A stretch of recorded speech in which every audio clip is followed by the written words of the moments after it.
Judean Santos, may nakakalungkot na mensahe sa nasabing pagpanaw ni Ms. Nora Aunor. Aniya, nakakatulalang isipin ang pagkawala mo sa industriyang pinalawak mo.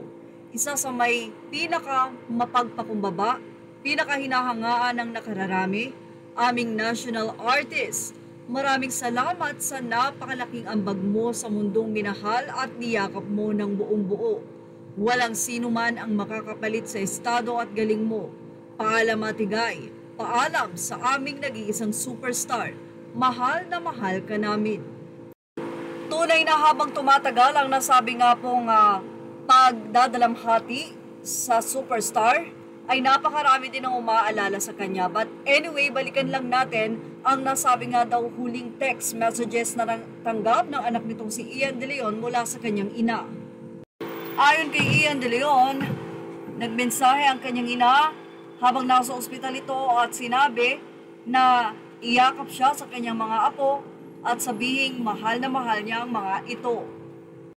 Ayon naman kay Ian, sinabi niya sa mommy niya na huwag ganun yung mga messages kasi parang may premonition, something like that. At ayon sa kanya, sinabi nitong magbabanding pa tayo, magdadagat pa tayo, yan ang mga plano sana kung hindi pumanaw ang superstar.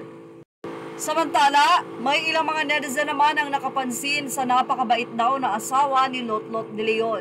Dahil sa lahat ng video na makikita mo mula sa pagpanaw ni Miss Pilita Corrales at sa pagpanaw ni Nora Aunor, ay nandoon ang husband ni Lotlot De Leon at laging nandoon sa kanyang tabi at hindi siya iniiwan. Samantala, marami ang naantig sa pagdating ni Christopher De Leon at syempre ang ilan pang mga bisita at mayroon palang mga nakabantay na mga sundalo at militar sa wake ni Nora Aunor at mukhang magtatagal nga ito sa nasabi nga pong hanggang libing.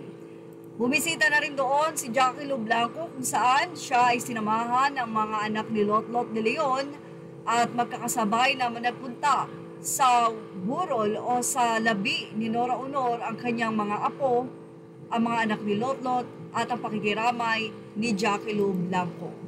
Well, yan ang ating Showbiz Snap update. Images are all credit to the rightful owners. Thank you for watching Showbiz Snap.